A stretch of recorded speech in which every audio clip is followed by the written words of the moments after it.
क्या था सिंप्लेक्स का, है ना, उसको सॉल्व करते हैं।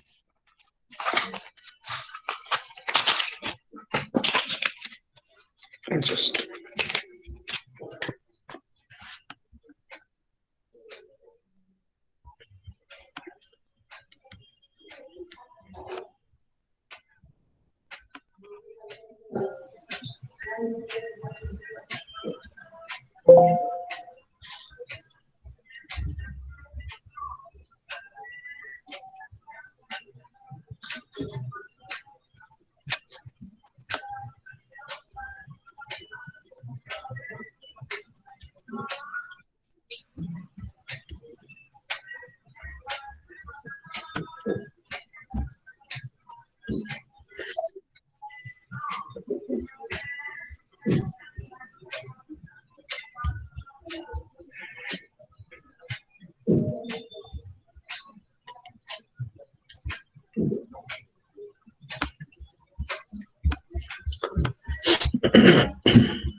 लास्ट क्लास में हमने ये न्यूमेरिकल क्वेश्चन किया था ना, एग्जांपल नंबर 3।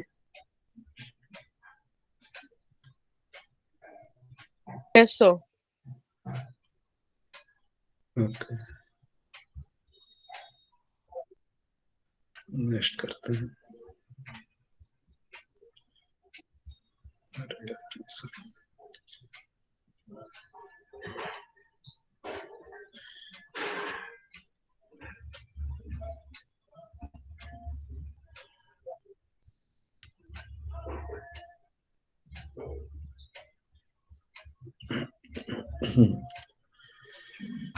यस, इस पर आइए।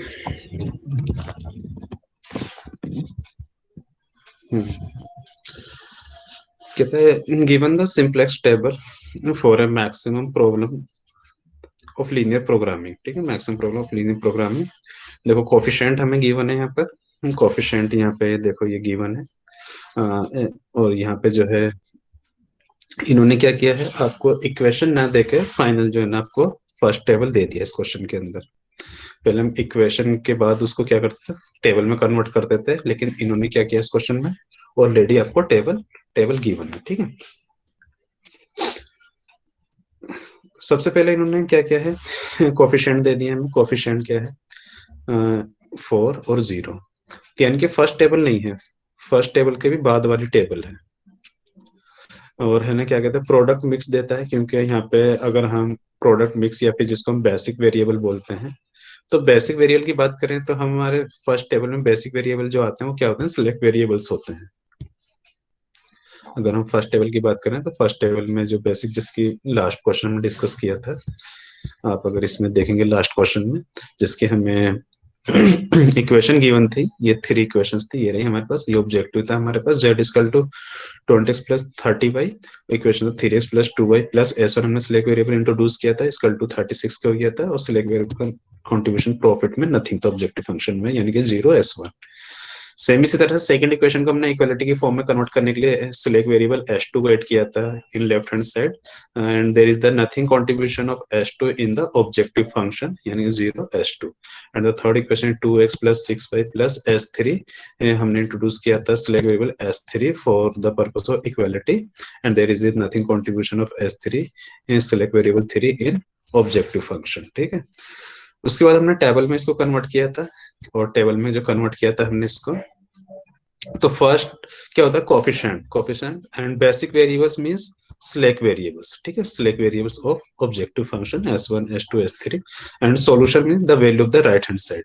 ठीक है, और सॉल्यूशन को क्वांटिटी भी बोलते हैं, आपको मालूम है, मैंने बोला था कि सॉल्यूशन को क्वांटिटी अगर देगा क्वेश्चन के अंदर, कंफ्यूज मत होना, वो सॉल्यूशन को ही हम कहते हैं। ठीक है, उसके बाद ये फर्स्ट इक्वेशन क्या था, first equation variables of the objective function, all variables of the objective function, and coefficient of the all variables from objective function, and this is the first equation and coefficient of the first equation, and these are the coefficient of the second equation, and these are the coefficient of the third equation.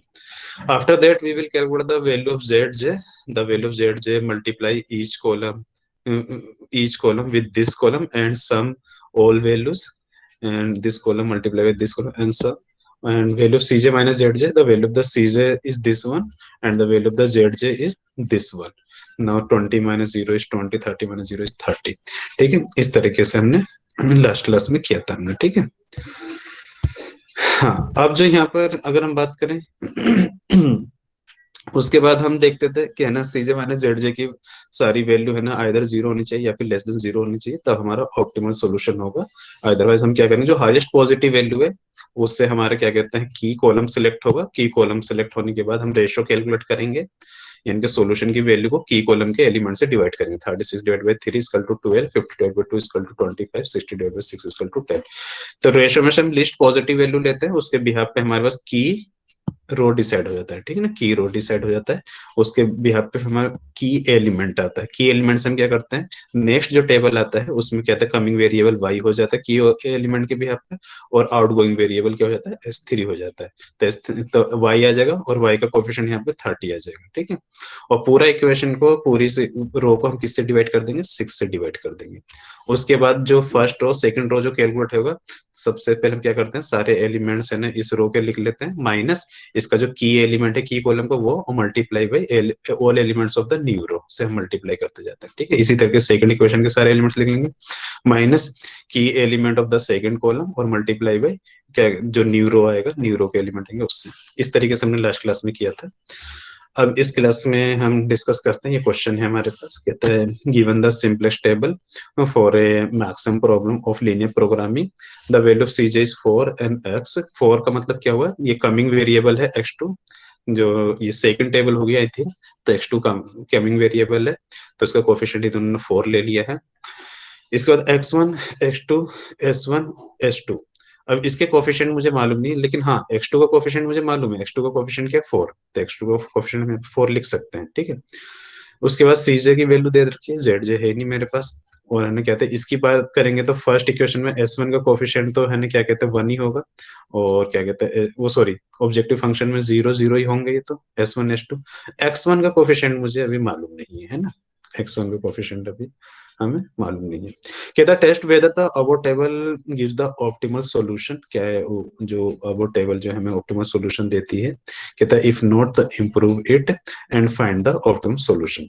तो optimum solution check करने के लिए मुझे पहले Cj minus Zj को check करना होगा, ठीक है। Cj माइनस Zj को मुझे चेक करना होगा। अगर Cj माइनस Zj की सारी वैल्यू या तो जीरो है या फिर लेस देन जीरो आती है, तो है ना it means this is the optimal solution, ठीक है। इफ नॉट इम्प्रूव इट, अगर नहीं है तो इसको इम्प्रूव करेंगे and find the optimal solution. For calculating the optimal solution firstly we should have the all coefficient of the objective function, ठीक है। तो ऑब्जेक्टिव फंक्शन का x1 का वैल्यू अभी देखते हैं कैसे कैलकुलेट करते हैं, ठीक है। यस, तो x1 का कोफिशिएंट ये किस बिहाफ पर लेकर आए हैं, x1 का कोफिशिएंट इन्होंने ले लिया है इसको 3 को, ठीक है। 3 ये जो आता है हमारे पास Cj जो आता है, सॉरी इन्होंने क्या किया है, Cj की वैल्यू जो है ना, ये जो है ना ऊपर वाली वैल्यू इन्होंने यहाँ लिख दी है सारी, ठीक है। Cj की जो यहाँ पे वैल्यू होनी चाहिए वो इन्होंने यहाँ लिख दी है। एक बार हम इसको करते हैं सोल्व, इसको सिंप्लेक्स के नाम से, ठीक है। वर्ड फाइल ओपन कर लेते हैं।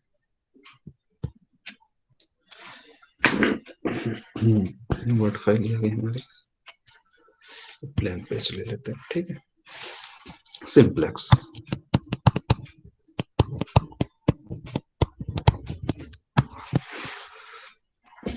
Example number 4,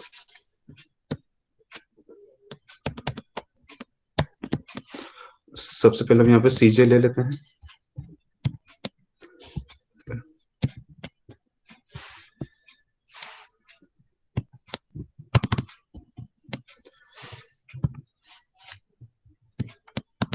Cj, now the basic variables,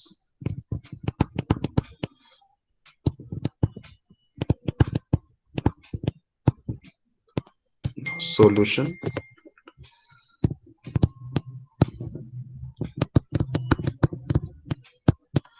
now there are the variable x, y, s1 and s2, ठीक है। ये हमारे पास वेरिएबल्स हैं। यस, क्वेश्चन पर आते हैं। एक बार क्वेश्चन को देखिए, इन्होंने क्या किया है क्वेश्चन में, क्या ना, बेसिक वेरिएबल्स लिए x2 और s2, basic variable x2 and s2, these are the basic variables as per the question. Coefficient of x2 is 4 and coefficient of s2 is 0. The coefficient of x2 is 4 and s2 is 0. Now the solution with the value of the right hand side, जिसको हम quantity भी बोलते हैं, 6 and 2. Now this is the 6 and this is the 2. And the next is the value of cj, the coefficient of cj. देखो यहाँ दे रखे हैं objective function के कोएफिशिएंट, x1 का कोएफिशिएंट 3, x2 का कोएफिशिएंट 4, s1 का कोएफिशिएंट 0, s2 का coefficient क्या है 0. तो cj की जो वैल्यू यहाँ देनी चाहिए थी, इन्होंने कंफ्यूज करने के लिए यहाँ दे दी है. Now the coefficient of x is 3, coefficient of y is 4, and इनका तो 0 0 रहेगा, 0 and 0. ठीक है, 3 4 0 and 0. अब हमें क्या करना है, हम हाँ, body of the matrix 1 1 1 0, 1 1 1 and 0, and the 1 0 minus 1 1 1, oh गलत हो गया, 1 0 minus 1 and 1, यही था, 1 0 minus 1 1. ठीक है, यस, इतनी हमें वैल्यू क्वेश्चन के अंदर दे रखी है. अब हमें चेक करना है दिस सॉल्यूशन इज ऑप्टिमल और नॉट. ठीक है, so for that firstly we will calculate value of the zj. Yes, now the value of the zj, yes, कैसे कैलकुलेट होगा, 6 मल्टीप्लाई बाय 4 कितना था 24, प्लस 2 मल्टीप्लाई बाय 0 कितना था 0. Now this value is 24. 1 multiply by 4 1, plus 1 multiply 0 तो कितना रहेगा 4 ही रहेगा. ठीक है, यहाँ भी 4 आ जाएगा और यहाँ भी 4 आ जाएगा, यहाँ पे 0 हो जाएगा. ठीक है, next the cj minus zj, cj minus zj. ठीक है, cj माइनस zj, यहाँ पे आप माइनस नहीं कर सकते तो ये ऐसे ही रहेगा. 3 माइनस 4 कितना जाता है -1, एंड 4 माइनस 4 इज 0.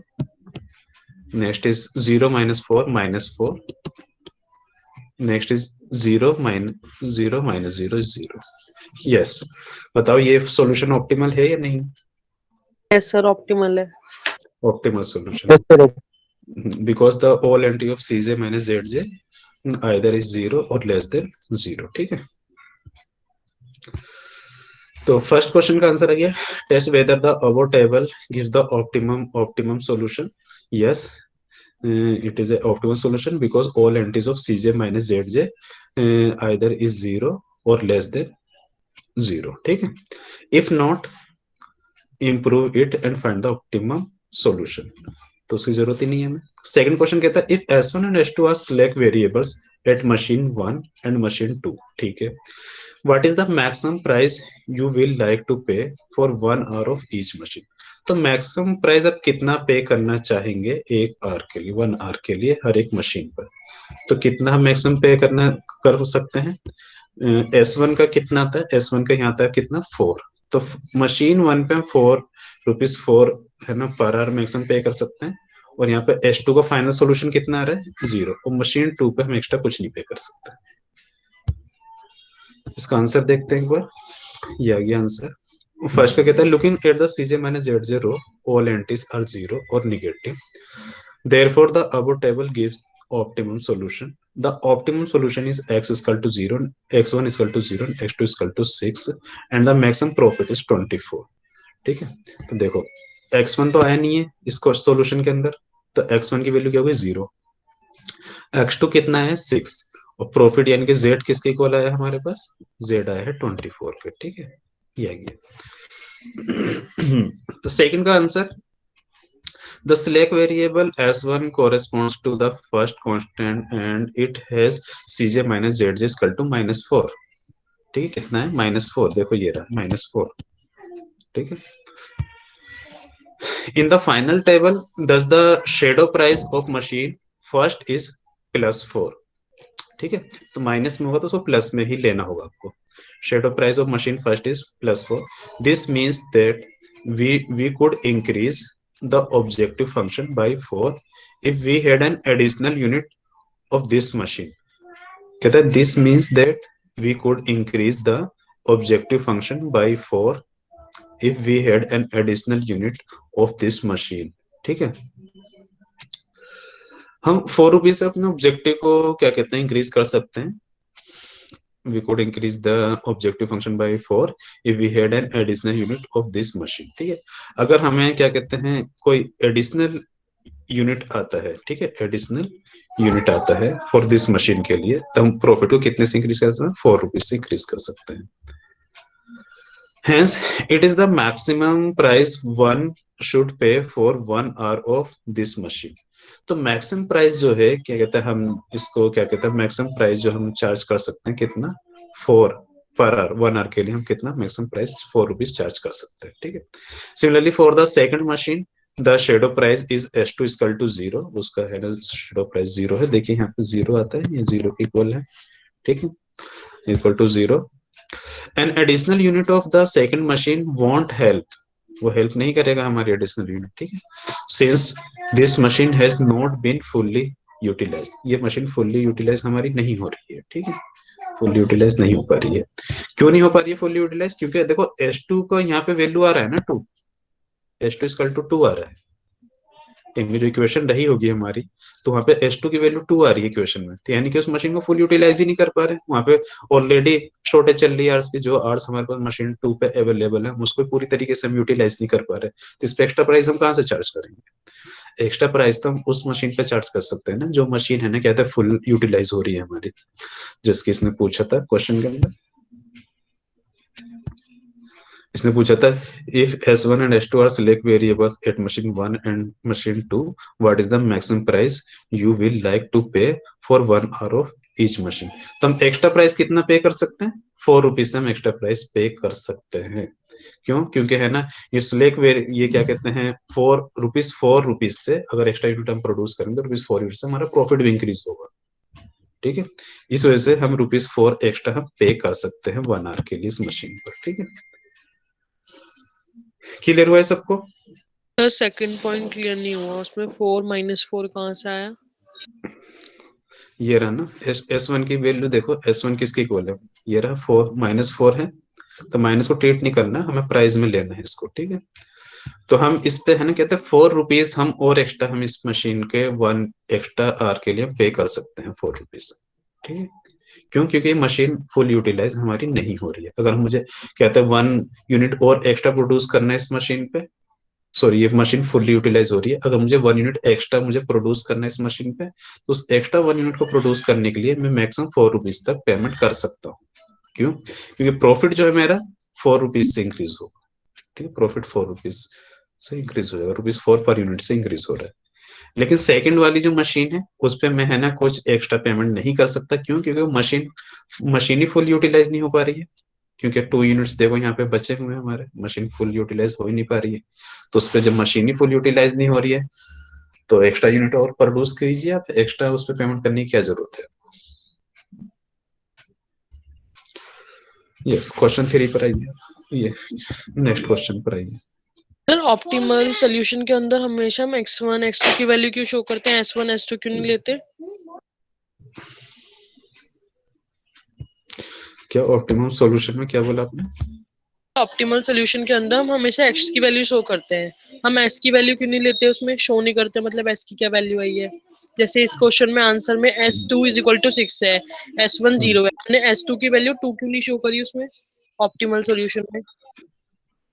क्योंकि हमें प्रोडक्शन जो करना है वो X1 और X2 की फॉर्म में करोगे ना, डिसीजन तो आप लोगे तो इस बिहाफ पे लोगे ना कि आपको X1 का कितना प्रोडक्शन करना है और X2 का कितना प्रोडक्शन करना है।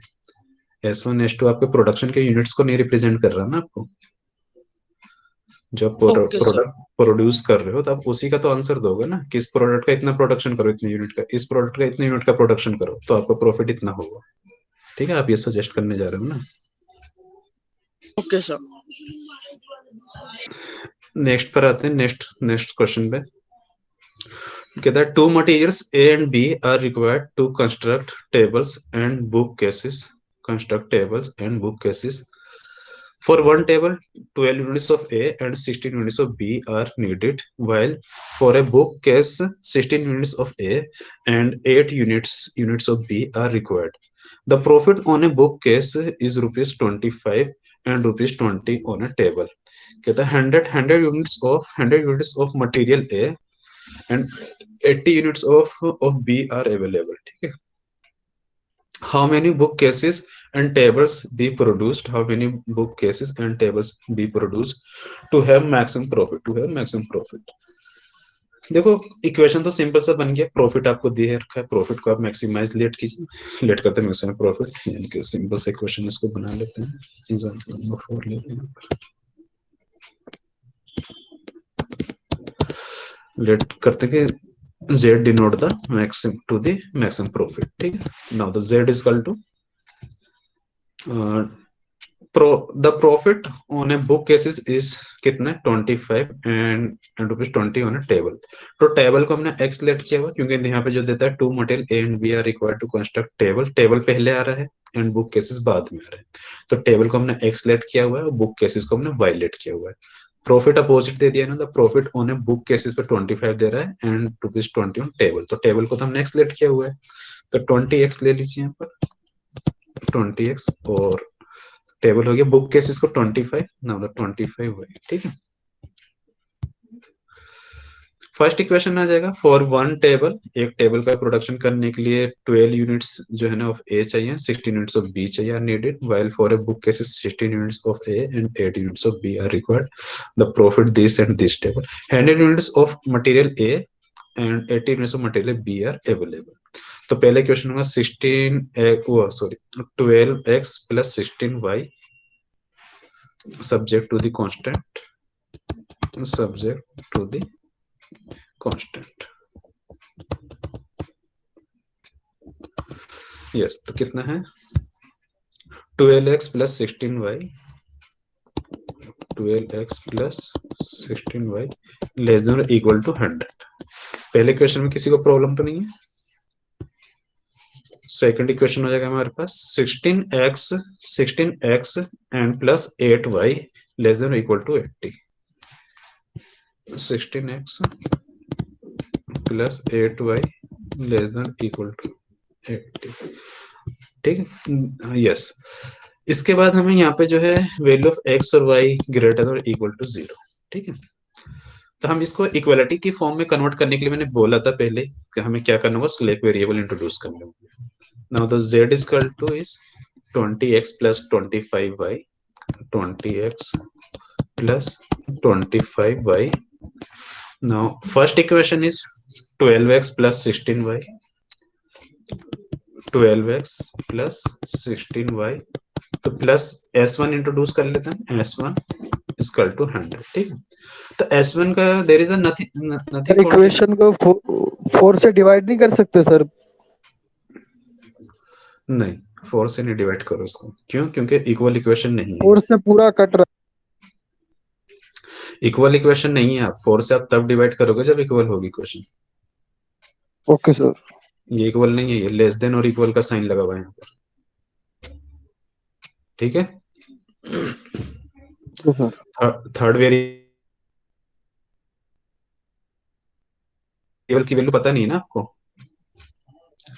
अगर जो S1 जब मैंने इंट्रोड्यूस किया है इसकी वैल्यू अगर 0 ही तो ठीक है, 4 से डिवाइड कर देंगे, लेकिन आपको क्लियर पता नहीं है ना वैल्यू. हाँ. सेकंड इक्वेशन है 16x plus 8y.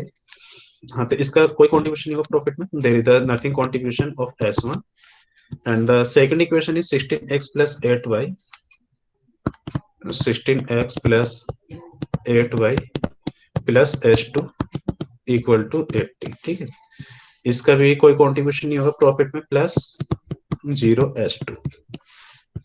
Now the value of x, y, S1 and S2 must be greater than और इक्वल टू 0. ठीक है. आगे क्या बोला इन्होंने क्वेश्चन के अंदर, how many book cases and table be produce to have the maximum profit. अब एक हमें कैलकुलेट करना है एक्स और वाई की value. Formulate this as a linear programming problem and solve by simplex method. तो लीनियर प्रोग्रामिंग के format में हमने इसको कन्वर्ट कर दिया। ये जो है कन्वर्ट जो किया है मैंने, लीनियर प्रोग्रामिंग इसी को बोलते हैं। ठीक है, अब इसको हमें सोल्व करना है किसे, सिंपलेक्स मेथड से। तो सिंपलेक्स मेथड से सोल्व करने के लिए मैंने आपको बताया कि सबसे पहले आप लिखिए सीजे coefficient.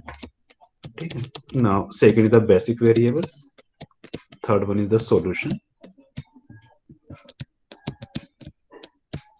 and the next is the variable x, variable y, variable s1, variable s2, और ये लास्ट में हमारा रेशो हो जाता है। ठीक है,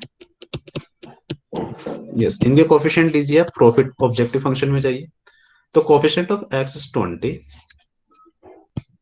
coefficient of y is 25, coefficient of x1 is 0 and the coefficient of x2 is 0। ठीक है, बेसिक वेरिएबल में हम क्या लेंगे, s1 s2।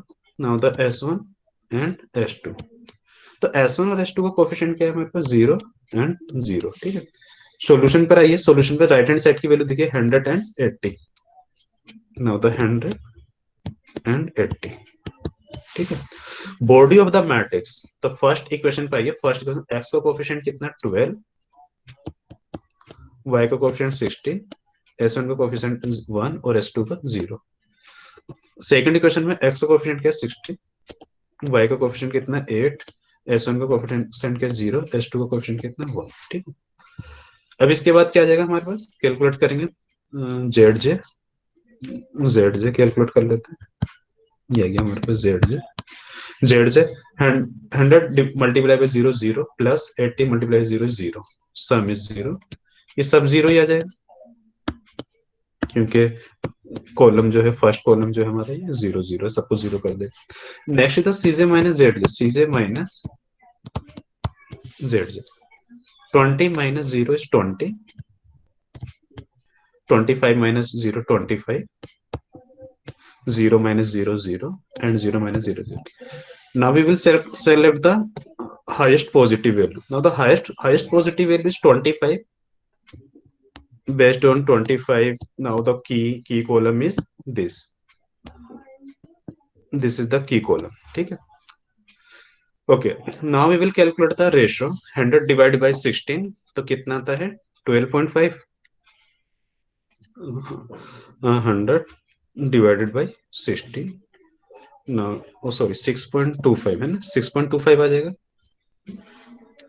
6.25। Next is the 80 divided by 8 तो कितना जाता है 10। तो लिस्ट पॉजिटिव वैल्यू जो हमारे पास आती है वो ये आती है। ठीक है, now this is the least positive value. Now the key row is this one the key row, this is the key रो। ठीक है, एंड द की एलिमेंट क्या है हमारे पास, now the key element is this is the key element. ठीक है, yes, next page. अरे यार नेक्स्ट पेज कैसे आएगा, एक सेकंड रुकिए, यही प्रॉब्लम हो गई ना।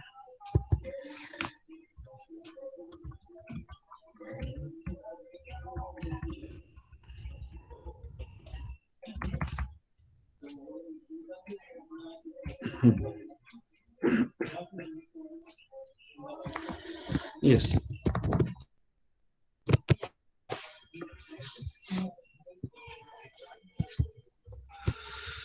yes, so now the key element is 16। now we will improve this table। now the table number 2, the value of cj and the basic variables, solution and the value of x, y, s1, s2। ठीक है, yes, now the coefficient of x is 20 and the coefficient of y is 25 and the coefficient of s1 is 0 and this is 0। now the coming variable is y, now the coming variable is y and the outgoing variable is s1। ठीक है, now the y will replace the 2s1, y will replace 2s1 Okay, right here y. Now the coefficient of y is 25, ठीक है। और next basic variable same ऐसे ही रहेगा s2, and the variable वो coefficient of s2 is 0. Okay, divide the first equation by 16. The 100 divided by 16 is 6.25, and 12 divided by 16 I think कितना आएगा, 12 divided by 16 0.75, 0.75, and next is 16 divided by 16 is equal to 1. 1 divided by 16 1 by 16, and 0 divided by 16 is 0, ठीक है। Next equation पर आइए। Next equation को मैंने calculate करने का फॉर्मूला बताया था, थोड़ा वर्किंग नोट कर लेते हैं। यहाँ पे वर्किंग नोट, ये वर्किंग नोट में आप लोगों को कैलकुलेट करना होगा एग्जाम में, ठीक है। Write the all elements of old row. तो all elements of the old row is 80 16 80 16 8 0 and 1, ठीक है। कितना हो गया, 80 16 8 0 and 1, and minus the key element, minus minus minus minus minus key element of the key column. Key element of the key column क्या है हमारे पास, 8। हाँ 8, तो 8 8 8 8 8 and multiply by element of the new row. Element of the new row, तो first element क्या आता है 6.25, 6.25। Second element of the new row 0.75, 0.75, and third element is 1. Now 1 by 16, and next is 0, ठीक है। next is 0, yes। तो इसको हम solve कर लेते हैं। now the 8 multiply by 6.25 is equal to 50। 80 minus 50 कितना हो जाता है बच्चे बताएं, 30 आ जाता है। now 8 and multiply 0.75 is equal to 6। 16 minus 6 10, ये 0 हो जाएगा, और ये -1/2 हो जाएगा, और ये 1 आ जाएगा, है ना। क्लियर है सबको, यस। तो यहाँ पर आ जाएगा 30, दिस इज द 30, और नेक्स्ट आ गया यहाँ पे कितना गया 10, और फिर उसके बाद 0 -1/2, and last one is 1। Next हम कैलकुलेट करेंगे ZJ। yes 25 multiplied by 6.25, 25 and multiplied by 6.25 is equal to plus 30 multiply by 0, तो 0 ही रहेगा, तो 156.25, ठीक है। And 25 multiply by 0.75 equal to कितना होता है 18.75। 1 मल्टीप्लाई बाय 25, और इसके बाद 25 मल्टीप्लाई बाय 16, तो आ जाएगा 25/16। 0 मल्टीप्लाई 25 0, ठीक है। Next is the CJ minus ZJ। Now calculate the CJ minus ZJ। Yes 20 minus this कितना था, 20 minus 18.75। नाउ द 1.25, ठीक है। Now next 25 minus 25 is 0, and the next is 0 minus this -25/16, -25/16, and next is the 0 minus 0 0, ठीक है। तो ये 0 आ जाएगा, यहाँ लिख देते हैं इसको, ठीक है। बताओ ये ऑप्टिमल सॉल्यूशन है? No sir. तो highest positive value is this is the highest positive value. Now the key column is this is the key column, ठीक है। Now we will calculate the ratio, ठीक है। ratio. Yes, now the 6.25 divided by 0.75 equal to 8.33. 8.33. Now 30 divided by 10 equal to 3. Now the least positive value is this one. This one the least positive value. Now the key row is this. This is the key row. Now the key element is 10. Now the coming variable is x and outgoing variable is s2. Okay, come on the table third. Now the CJ, basic variables, solution, and the value of x, y, s1 and s2. Coefficient of x is 20, y is 25 and 0 and 0. ठीक है? Yes. अब आपको देखो coming variable क्या है x, और ये तो y तो ऐसे रहेगा, y में कोई परेशानी नहीं है, y का कोएफिशिएंट में भी कोई परेशानी नहीं है. Yes. Now the s2 replaced by the x. No, here is the x. The coefficient of x is 20. Divide the entire row by the element of 10. Now the 30 divided by 10 is 3, and 10 divided by 10 is equal to 1, and next is the 0 divided by 10 is 0. Oh, कहाँ चले गया? 0 divided by 10 is 0. Minus 1 by 2 divided by 10, minus 1 upon 20. Minus 1 upon 20, and I think 1 by 10. 1 divided by 10 is 1 by 10. No, 1 by 10. ठीक है? Yes, ये रो calculate करना है. First row calculate करेंगे तो वर्किंग नोट कर लेते हैं थोड़ा सा. ठीक है, वर्किंग नोट. ठीक है. यस, तो कौन कौन से एलिमेंट्स है हमारे पास? रो फर्स्ट के 6.25, 6.25, and next is the 0.75, 0.75, 1,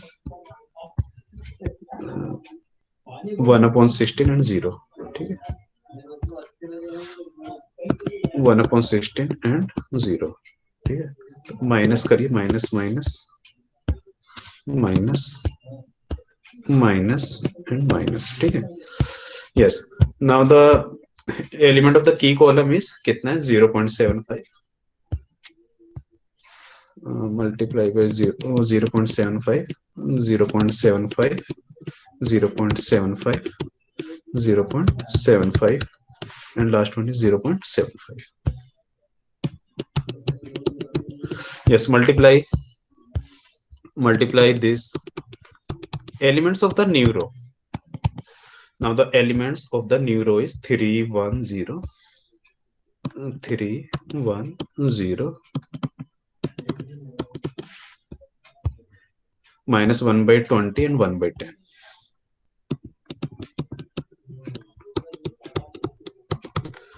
ठीक है, इसको हम सोल्व कर लेते हैं. Yes, 0.75 multiply by 3, 0.75 multiply by 3 equal to 2.25, and minus कीजिए 6.25 इक्वल टू 4. क्या आ जाता है यहाँ पे? हमारा 4 आ जाएगा यहाँ पर, और यहाँ 0 आ जाएगा, यहाँ पे 1 आ जाएगा, और यहाँ पे हो जाएगा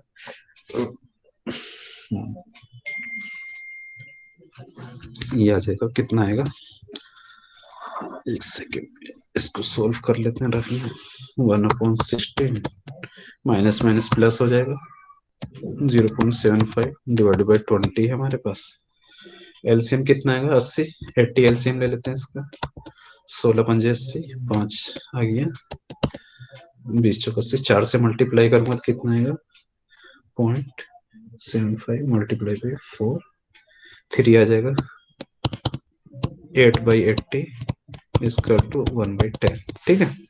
Now this is the 1/10 and this is minus 7.5, 0.75 minus 0.75/10, ठीक है। यस, तो इसके एलिमेंट में 401, 401 1/10, 1/10, 1/10 एंड माइनस 0.75/10, ठीक है, एंड द माइनस 0.75/10, ठीक है। अब नेक्स्ट हम कैलकुलेट करते हैं Z J, the value of the Z J. Yes, 4 multiply by 2500 plus 3 multiply by 2060, तो 160, ये जीरो हो जाएगा, 20 आ जाएगा यहाँ पर, 25 ये जीरो हो जाएगा, और ये 25 अपॉन, इसको रफ में कर लेते हैं सो यहाँ पे तो ये 25 अपॉन 1.5 आएगा, 1.5। एक, कौन सा, ये सोल्व कर लिया इसको, 25 यस सर। अपॉन 10 माइनस 20/20 है ना, तो माइनस 20 अपॉन 21 आ जाएगा, 20/21 आ जाता है, तो 10, 25, तो ये आ जाएगा 3/2 आ रहा है ना, यस सर। 3/2, इसको सोल्व कर लेते हैं, ये इसको सोल्व 20.75 आ रहा है। प्लस में यस सर। कितना बोला आपने, 20.75। ओके 20.75। नेक्स्ट कैलकुलेट करते हैं सीजे minus z j, c j minus z जे, तो देखो 20 माइनस 20 कितना हो जाएगा, 0, 25 माइनस 25 0, 0 माइनस दिस, इस माइनस का 3/2, 0 माइनस दिस माइनस का 20.75, ठीक है। तो देखो सॉल्यूशन ऑप्टिमल है हमारा, ऑप्टिमम सॉल्यूशन है, यस ठीक सर। है। हाँ, तो x का कितना प्रोडक्शन करना है हमें, 3 यूनिट्स, और y का कितना प्रोडक्शन करना है, 4 यूनिट्स, तो प्रॉफिट मैक्सिमम कितना प्रॉफिट होगा, 160, ठीक है। यही पूछा था उसने, कहता how many books cases and the table be produce, तो कितना प्रोड्यूस करना होगा, बुक केसेस प्रोड्यूस करना 3 यूनिट्स, और टेबल कितने प्रोड्यूस करने में 4 units, to have the maximum profit, जब 3 और 4 यूनिट्स में प्रोड्यूस करेंगे तो मैक्सिमम प्रॉफिट होगा 160। फॉर्मुलेट दिस है linear programming problem and solve by simplex method, ठीक है। यस, ये हो गया हमारा सोल्व, और ये आ गया प्रॉफिट 160, एक्स का वैल्यू 3, वाई का वैल्यू 4। यस, समझ में आया सबके, यस सर। यस, किसी स्टूडेंट को कोई डाउट है तो बोलो, अटेंडेंस ले लो, यस सर। ये वाला क्वेश्चन करना आप लोग, ठीक है, एग्जाम्पल नंबर 6 करना, ओके सर। ठीक, इसको सेव कर लेते हैं, सिंप्लेक्स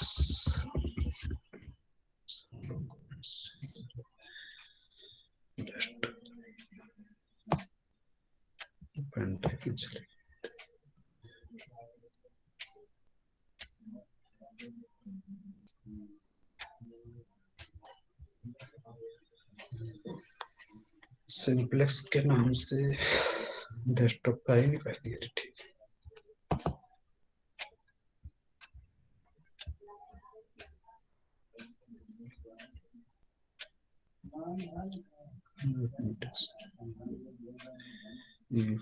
मैथमेटिक्स सिंप्लेक्स, ठीक है, फाइल आ गई हमारी, अटेंडेंस कर लेते हैं।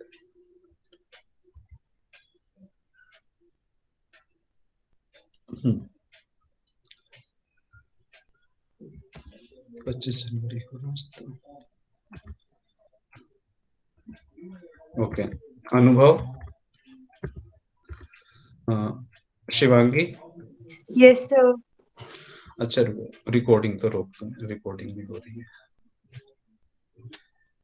रिकॉर्डिंग स्टॉप करने दो।